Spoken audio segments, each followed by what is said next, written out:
All right. Hi, everybody, and welcome to this technical session. Hopefully we are good and live and you can all hear me right now. If you can't, I will ask you to put something in the chat saying, I can't hear you. Please speak up. But it looks like we got you. So I'm here. So yes, welcome everybody. This technical session, Modular MEP Fabrication in Revit with Ralph Schoch from Victaulic. My name is Jamie Newman. I'm the marketing manager here with Global E-Training and Digital School, and we're the host sponsor of today's presentation. First of all, I'd like to say thank you to each of you who are joining us live today. We're pleased to be here. We're happy to have you with us today. And I'd also like to say thank you to the planning partners, CanBIM, SaskBIM, and all of the CanBIM annual sponsors. That includes Victaulic for making this event possible. And of course, as I mentioned, Global E-Training, we are and Digital School Technical Design College. We are proud sponsors of CanBIM as well. And so we're happy to be hosting this session in particular, because the main presentation today emphasizes productivity as a means to sustainability. So avoiding time-consuming workarounds, staying inside Revit to get the job done. And as an online training solutions provider, Global E-Training, we also recognize the benefits of keeping you focused on the work that matters most. So what's going to happen is during this technical session, we're going to first share with you a short demo of our Global E-Training Autodesk plugin, KnowHow. And then afterward, you'll have a couple minutes to ask any questions that you have about that plugin. And then I'll introduce you to our featured presenter, Ralph Schoch, to walk through the modular MEP fabrication and Revit presentation. And then, of course, at the end of his presentation, you'll be able to ask any questions that you would like in real time.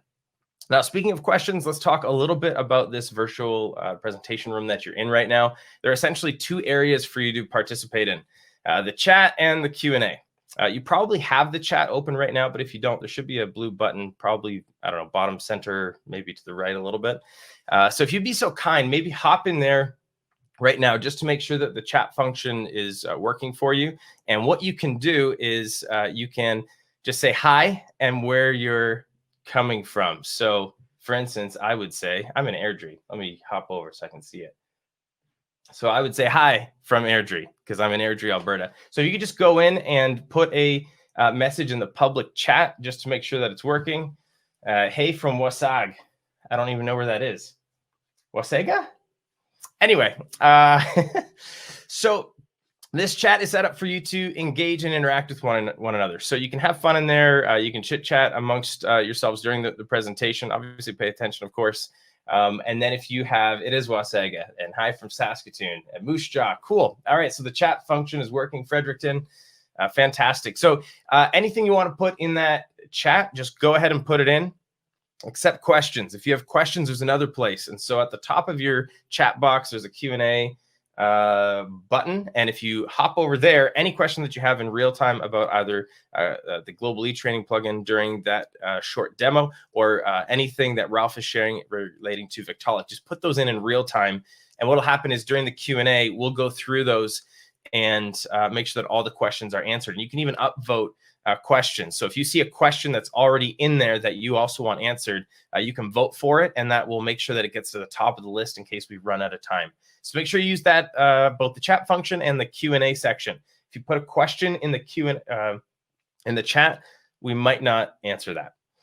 Okay, with all that said, let's jump into the session today. First of all, we're happy to share with you a short demo of the Global E-Training Intuitive Autodesk plugin called KnowHow. And so let me introduce you to our Director of Operations, Will Myers. Will is an Autodesk certified instructor with gold status for AutoCAD, Revit architecture, and inventor. He holds multiple years worth of Autodesk professional certification for all three of those platforms. And so I'll let him just take over as presenter now and tell you about our productivity tool, KnowHow. Thanks, Jamie. I just want to confirm that you can see and hear me. And good morning, everybody across Canada. It's such a pleasure to be here at the CanBIM session. Looking forward to the presentation that Ralph's going to be putting on today. I do have the great pleasure of being able to demonstrate a little bit about the Global E-Training plugin, KnowHow. Get KnowHow is a plugin that has been around for a couple of years, and we spent a great deal of time and effort over the last year or so really upgrading it, rebuilding the code base. We really listened to a lot of the feedback that we received in other editions, and so very proud to present it at a high level today. First of all, where can you get the Global eTraining plugin, Get KnowHow, for your Autodesk software? It is available at globaletraining.ca, as you can see on the webpage displayed. You can just view all of the information and download the plugin from the website itself.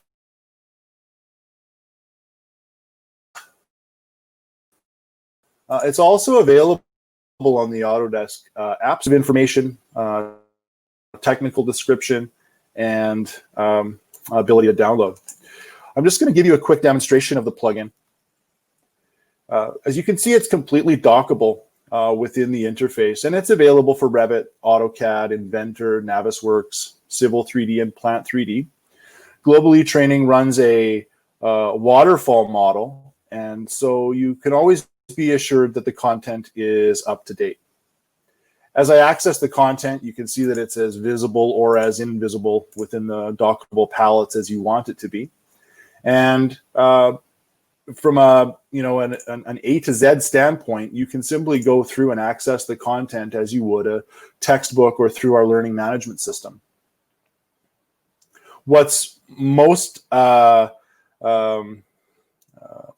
about the plugin is that it behaves in reactive mode. As you can see, I've got my reactive mode toggled on. What that means is that as I access my commands throughout my workflow, the Global eTraining plugin is always updating, providing me that contextual information where and when I specifically need it as part of my workflow. I can also filter my content to access specifically interactive videos, our interactive text, and practical exercises that we call Let Me Tries. The information tab is just a great place to get understanding of your version. You'll have the understanding that you have the latest version, and you will be notified when a new version is required. And we're keeping it up to date regularly, so it's always nice to see that little red dot in the information toggle. The last thing I want to just display is that when I log out, you have the ability to actually customize this content for yourself.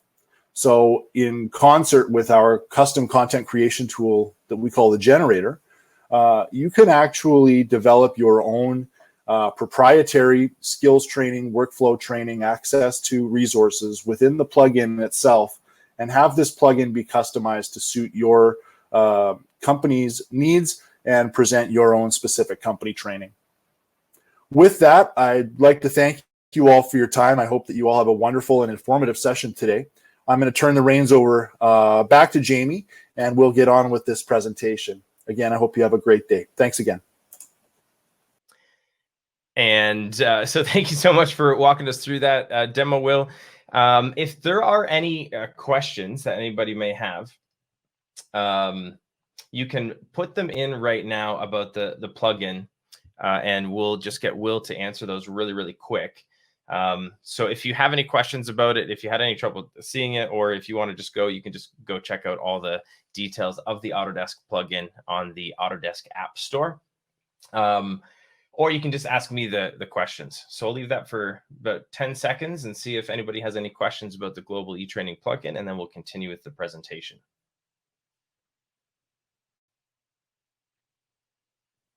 Okay, fantastic. Let's keep going.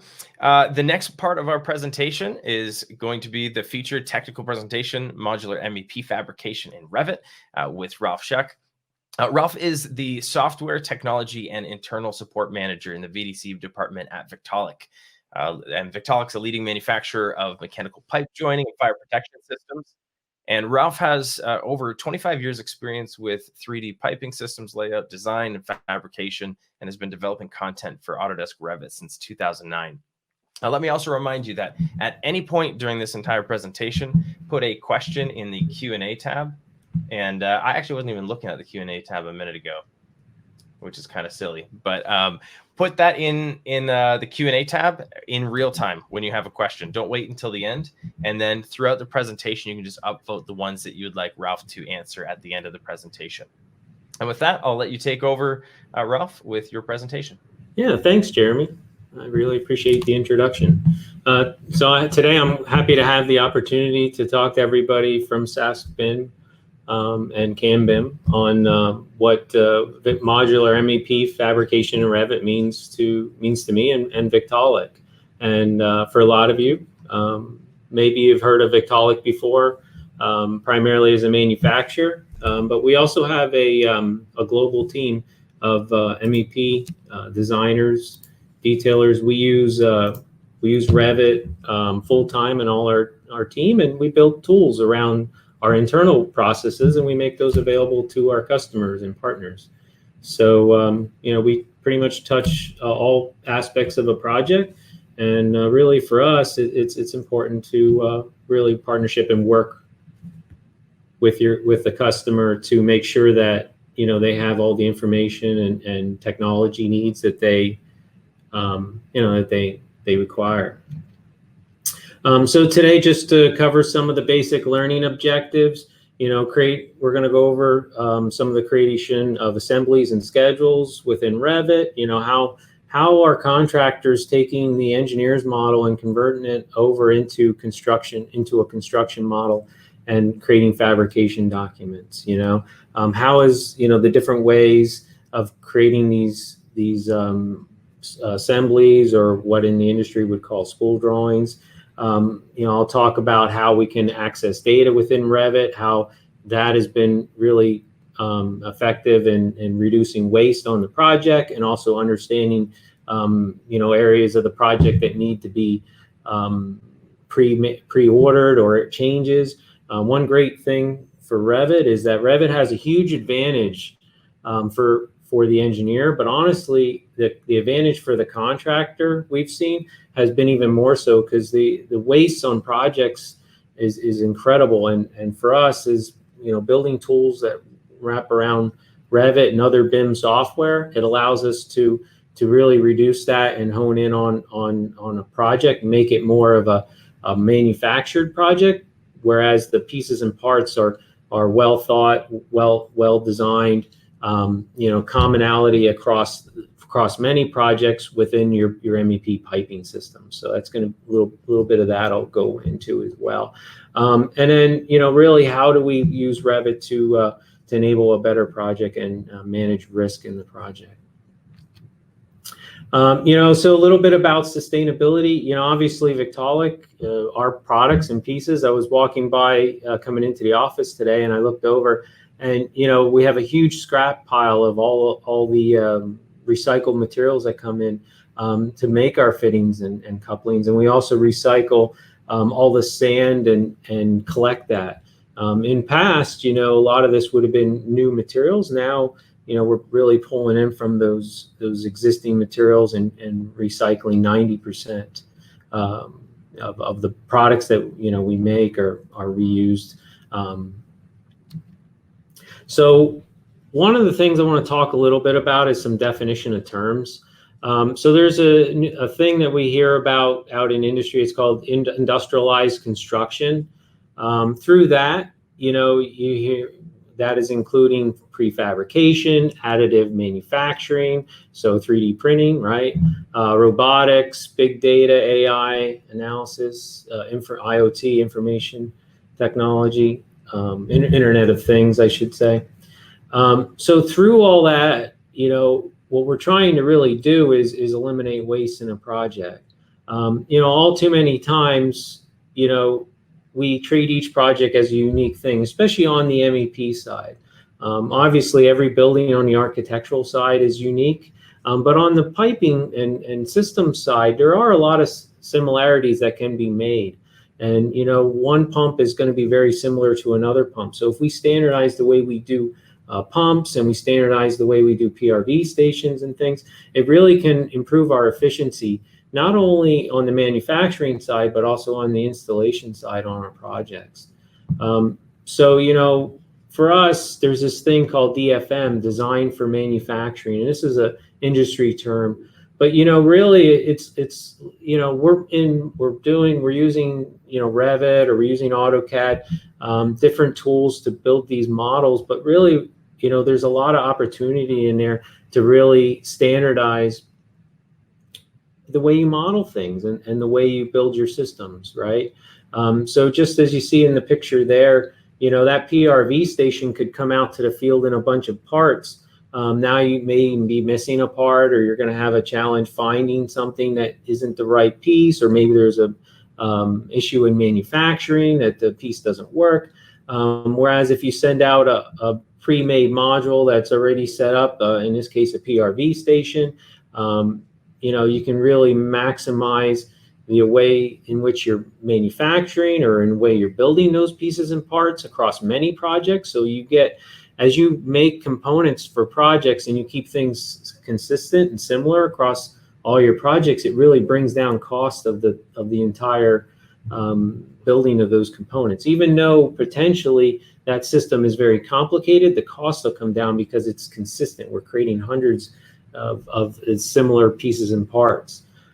So really what we've been doing at Victaulic is we've been looking at a lot of areas of our project and trying to standardize, whether it be these PRV stations or standardize our pump drops.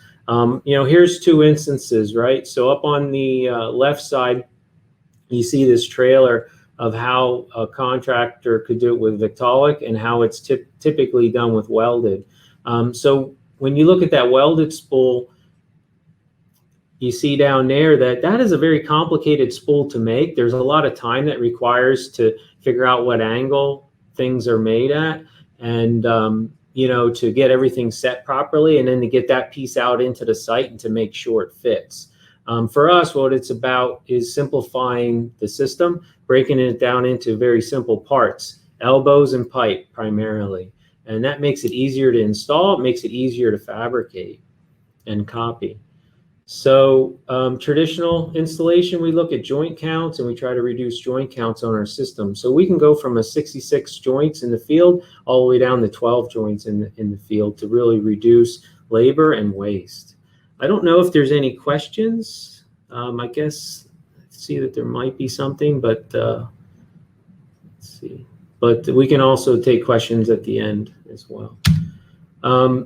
I just want to run through, I have a nice little video here I'll run through and I'll narrate, and then we can jump in the software just to make sure we stay on time. This is Victaulic Tools for Revit.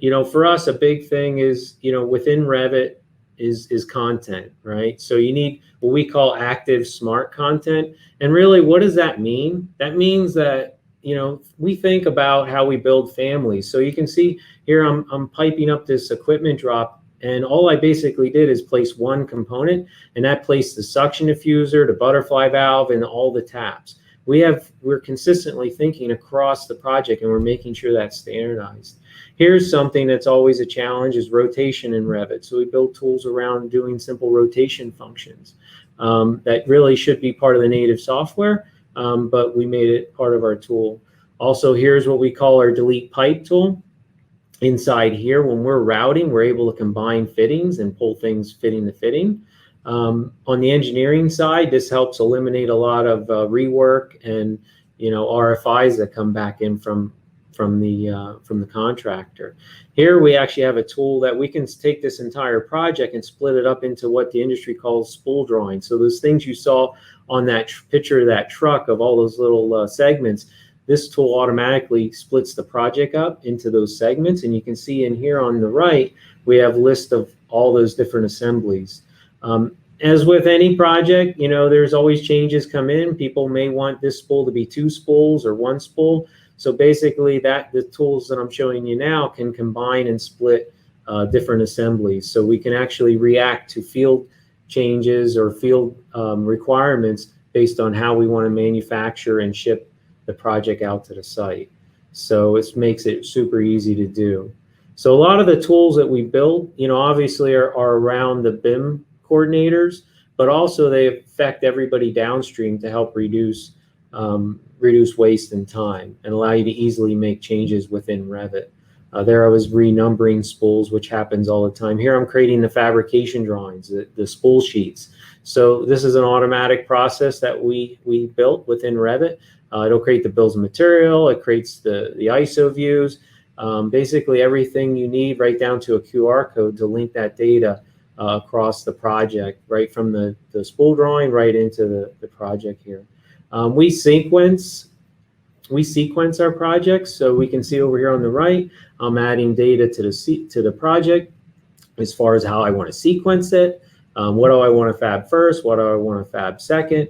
The great thing with the way we built a lot of these tools is we allow the contractor to manage this data throughout the project. So that way, when we can keep track of material throughout the whole project.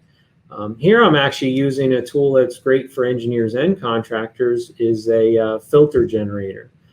So we build tools for contractors, but we also build a lot of tools in our tool set for engineers. But here, in a couple clicks, I basically created 2 filters, and these filters are in here showing data within the project. So I created 2 sequences and 2 packages. These are actually illustrating the 2 packages I created.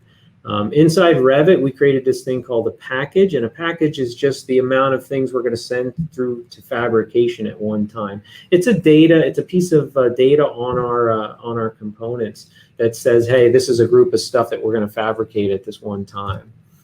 In here, we're just showing you some of the setup for creating the package views. I didn't go over that in the spool creation, but I do cover it in the packaging.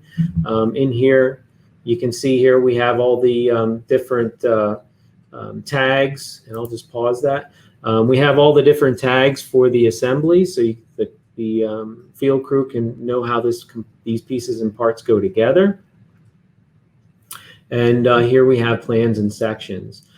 So in Revit, it's really easy to create views and sheets, not hard at all. What is a challenge in Revit is how do you create these views and sheets that are based solely on a specific selection of components, right?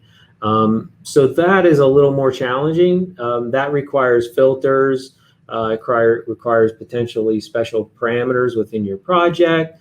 And then you have to make sure that data is managed and updated across the project. So basically what we created here is a way that we can automatically select a group of components, create a thing that we call a package, and now you can easily create the documentation just for those components and create bills of material on just those components. It's similar to a Revit assembly if you're familiar with Revit, but what's really neat here is this took what you saw me do in a few seconds for for somebody using Revit. That's going to take over half an hour if they know how to create the filters and the all the settings and the views to make that work. What I do have a few minutes. I will jump into Revit here. Just make sure I'll get to that next slide, and then I'll jump over to Revit here, and I'll show you a couple different things. What we're finding, we see a lot of contractors switching over to Revit on a pretty large scale for us. And when I look at there's really 2 methods of routing. You have our Revit families that we use, and fabrication parts. So this is something that Autodesk has been really committed in bringing into Revit to make contractors more willing to switch over to Revit, and the fabrication parts workflow within Revit has definitely done that. Basically, you can route in 2 methods in Revit. So if you didn't know that, you can. The data on these components can be totally different, and there can be fabrication data within Revit families or fabrication data within fab parts. But basically, when I come in here, looking at our tools, if I go to Victaulic Tools, we have all our tool set right here available to you. One of the project I do want to quickly open, and I'll grab this one because it's going to be a little more understandable. To show more of the modularization side of things. It just takes a second to open. These are pretty small. Okay. Ignore. I'll jump in. I'll actually go back to here. And yeah, I'll jump into a spooling view. Okay, so one of the things that we do commonly is we'll actually rack up our pumps, right? So this is actually an interesting rack design. So what we do here is you have the inertia base here, and it's suspended. Actually, let me turn thin lines on so you can see that a little better. This inertia base is suspended by this structural steel here. So what they're doing is they're taking this entire pump and the drop and the headers and the hangers and taking it right into the building and sliding it right over the pump, taking these bolts loose, and then everything's installed, ready to go, right? So this is a great solution. Obviously, if you have quick turnarounds, you need to get in and out to change the system over, but it also saves a lot of field labor. So now you can build everything in a controlled environment and build things cheaper and, obviously get things connected out in the project. So for me, inside Revit, I can create these spool drawings, and what I showed you there is actually we have under Victaulic Tools, we have our Victaulic dock. So if I open the dock, I can hit the refresh button here, and right here you'll see the different assemblies I have in this project. But what I want to do is I want to create a package. So I can just come in here and select these components.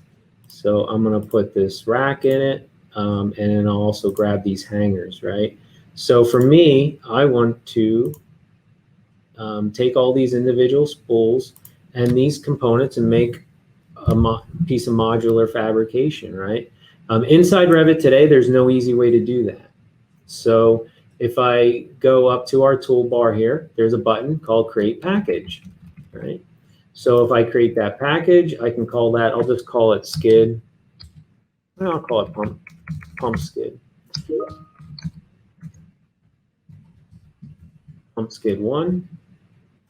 And I'll put that under skids. Okay. So it didn't look like it did too much, right? But if I go to the package manager, you can see right here, I have this new package that's in here set up as pump skid 1, right? So if down here, I have a template I can choose. I can run that template. And what it's going to do is it's going to create the view, the sheet, and place everything in here.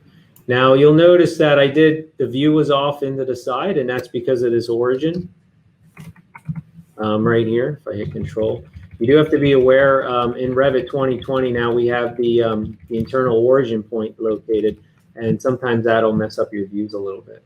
But let's take a look and see what actually I just created in a few seconds there. So I'm able to isolate this view and tag all the individual spools and tag what I call my field joints and then my individual hangers. So what this allows us to do now is to take projects and create, really get down to the level where we can easily create these modules. And through that, we can really reduce the labor on the project. The tool sets within the software actually work really well or very easily with simple setup and settings. What's even nicer is that, basically all the settings are easily available through our transfer standards. So if you want to get your project set up, you can come in here and quickly just select the dependencies, and it's going to go through, and any of the settings you need for a project, you're able to quickly bring this stuff in. If you're on the engineering side and you're basically primarily doing engineering, if you've ever tried to bring view templates in from another project file, this project maintenance tool we built would be great for you because it allows you to bring in specific view templates from one project to another, so you don't have to bring in all the view templates. So with Revit, I think everybody is familiar. If you're familiar with Revit, you have to bring in everything. This gives you the option to just bring in what you need. So it makes it super easy.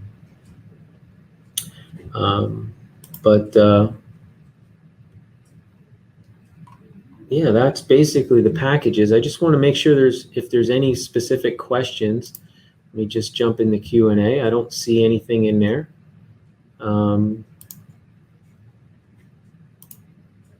Okay. what I'm going to do is I'll switch back to the to finish off my my PowerPoint here, and then we'll take final questions at the end. So in review, I created the assemblies and schedules, full drawings. I learned the challenges in detailing modular construction in Revit, learned about the advanced ways to create assemblies and modules, you know, how to access the data, learned how Revit, you know, how we can manage project data within the project using our assembly manager. Okay. You know, really, we could take questions, and I thank everybody for the opportunity to talk today and to show some of the Victaulic tools for Revit.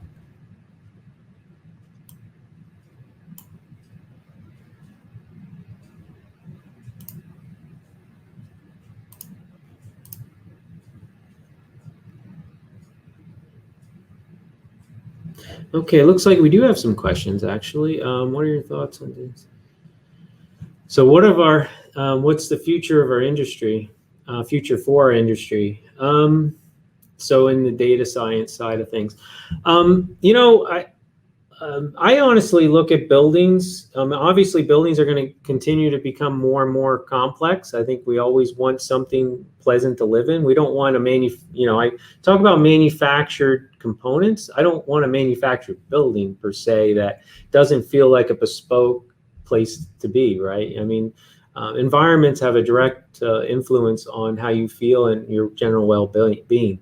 But I also do believe that, you know, as we move forward, we will continue to see more manufactured buildings in a way that, you know, things are very bespoke from building to building, but we are simplifying certain aspects that aren't seen. You know, it's the stuff behind the walls that people don't realize it's there, but that stuff is standardized and more manufactured through systems and processes. You know, we can print concrete.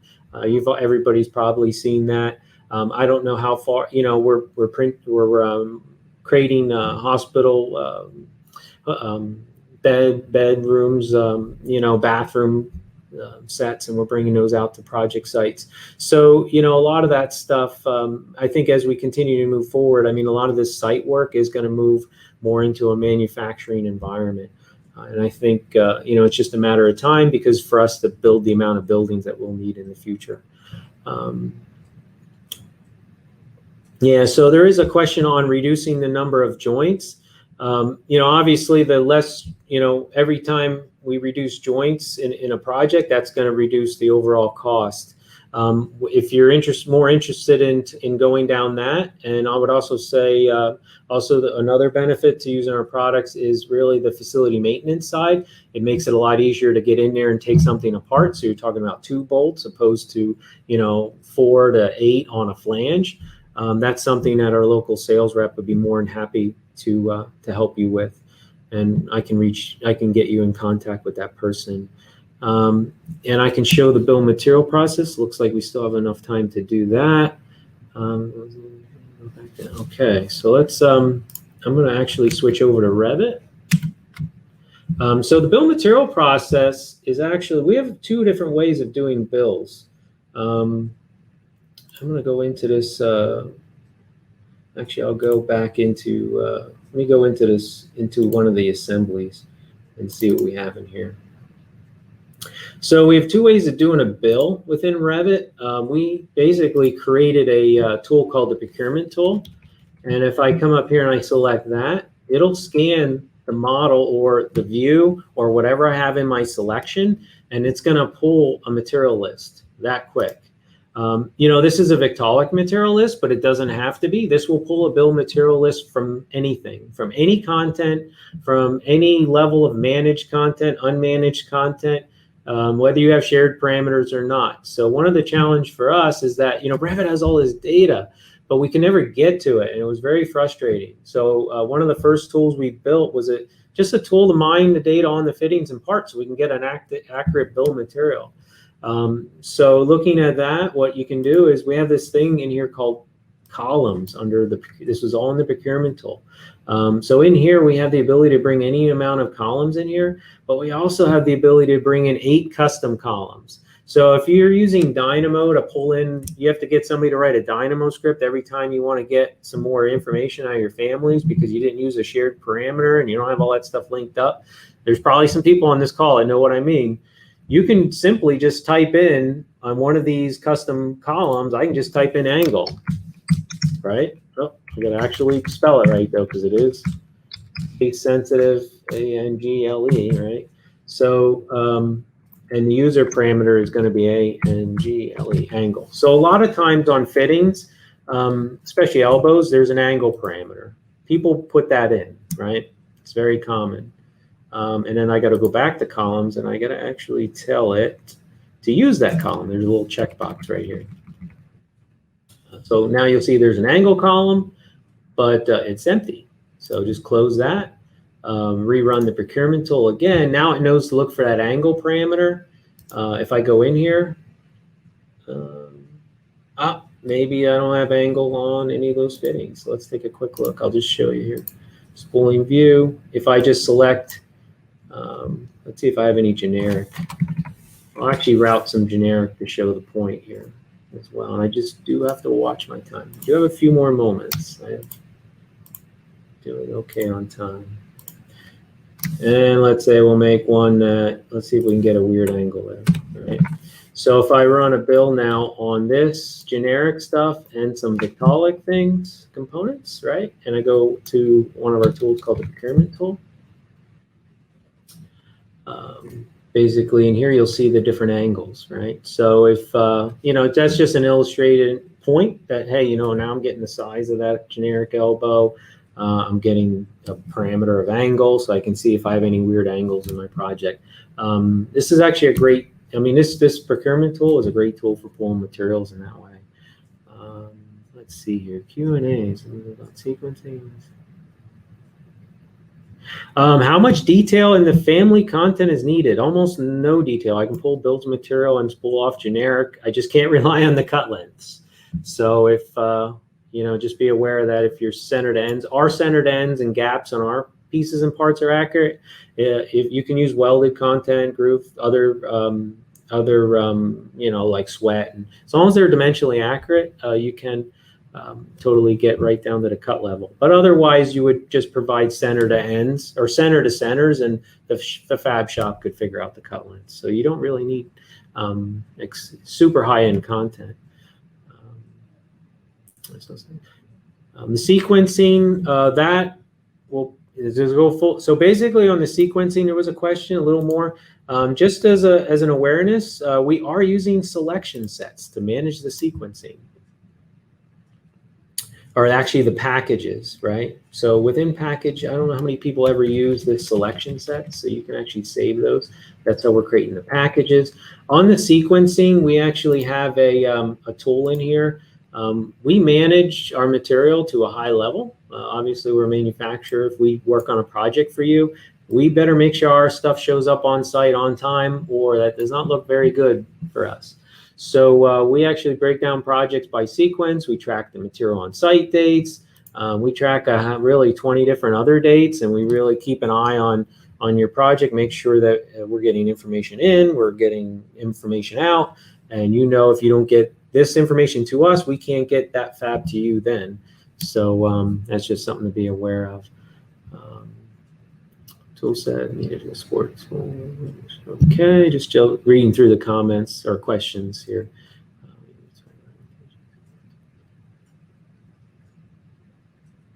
Okay, metric. Awesome. I love metric questions. So metric, our toolbar will work in metric or imperial. Quick answer.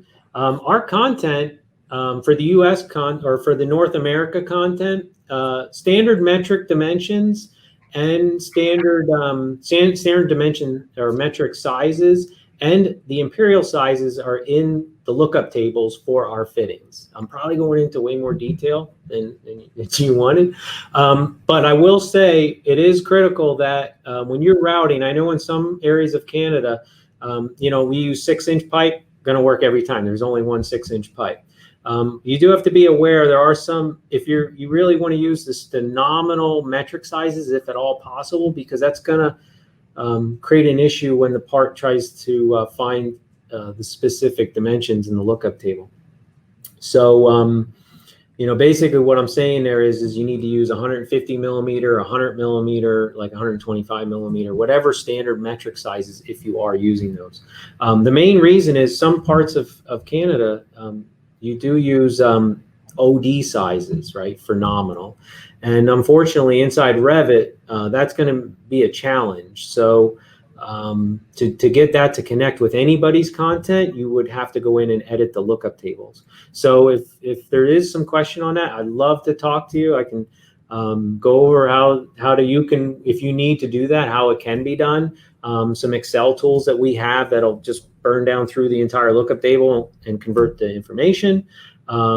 More than happy just to give that to you and make it a little easier for you to get that content to work. But I will say, if at all possible, use inches or standard like 150, 100 mil, nominal diameter pipe sizes on your bills of material drawings. So I know in certain regions it's going to be a little more challenging. So I think, do I have any other questions? And to reach me, I don't know if I have it in the PowerPoint. Let's take a look. If not, you can. Yeah, so right here is my information. So if you do have questions or if some, beyond this, you can gladly reach out to me at ralph.schoch@victaulic.com. I'd be more than happy to help you out and work with you on any of your challenges in relation to Revit and our toolbar and content. That's my presentation for today. Awesome. Thank you so much, Ralph. And thank you for running yourself through those questions. I was having audio difficulty and you did a great job hosting the Q&A.